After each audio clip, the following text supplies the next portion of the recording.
Hi, Professor. I couldn't present it through Zoom, so I'll figure out another way how to. I'm going to present it. My slides, read them to you through this, so you can see me read them. And so this is professional assignment 2, and this was about the Federal Communications Commission and picking which auction type to do. And so in today's presentation, I'll be discussing the second price auction, also known as the Vickery auction. And so in second price auction, bidders submit their own bids confidentially. The highest bidder wins the auction but pays the second highest bid rather than their own. For example, if bidder A in the picture right here shows bids $100, bidder B bids $90, and bidder C bids $80, the highest bid of $100 wins. However, bidder A has to pay $90, the second highest bid. And so this auction format was introduced by economist William Vickery in 1961, is often referred to as the Vickery auction. And so, sorry. On slide 2 kind of shows you how it works. Bidder submits their bids in private. The auctioneer collects all the bids, and the highest bids win the auction. However, as it was says the board is kind of like it's in private, and so nobody knows how much they actually paid. So they think they paid 100, but they actually paid 90. And so incentives of truthfully bidding. The next slide. One of the key values of the second price auction is that it encourages bidders to bid their true value of the item and service being auctioned.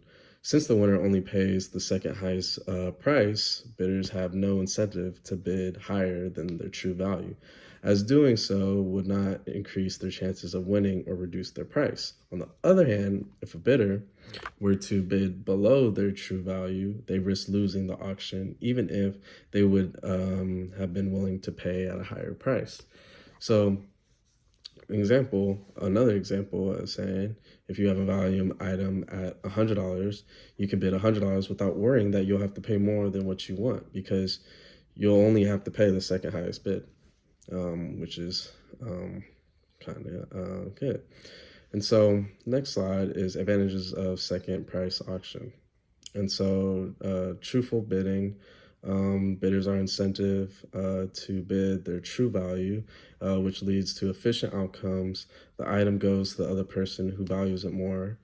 Simplicity and transparency. The auction is easy to understand, reduces the complexity of strategies involved. The next one is efficient allocation. The item goes to the highest valued bidder. The last one is reduced strategic bidding. Bidders don't need to guess other bids or adjust their bid based on strategies. And so in real world applications, slide 6, one of the most famous real world applications is online platform advertising base, which is Google. And Google uses second price auctions for determining which ads to display in search results. You ever wonder why, you say something and, it pops up? Because Google knows.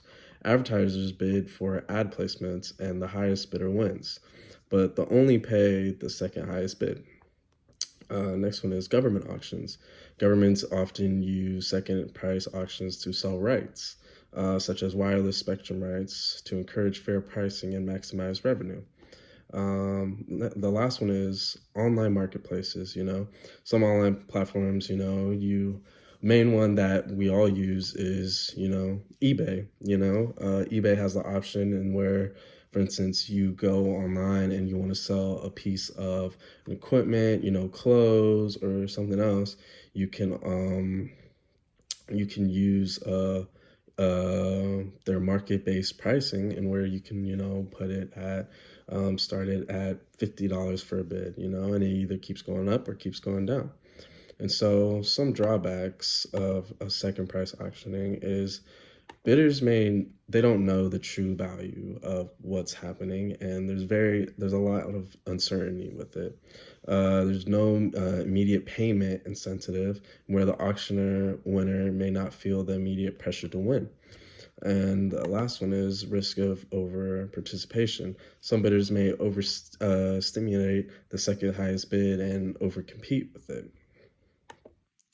So why use a second price auction in this is because it maximizes social welfare, ensures a fair price, which is being paid.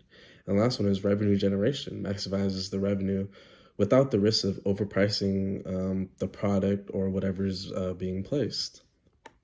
And so in conclusion of this assignment is the second price auction, promotes truthful bidding, leads to efficient outcomes, and ensures fair pricing. It is used in various industries that you might not never know used it before, digital advertising and some of the government spectrum auctions, and even sources like Google, Yahoo, and eBay that use second price auction. And then my last slide is the references. And so thank you so much, Professor. These are the slides. I'm going to submit them with the link to the video that I took. But thank you.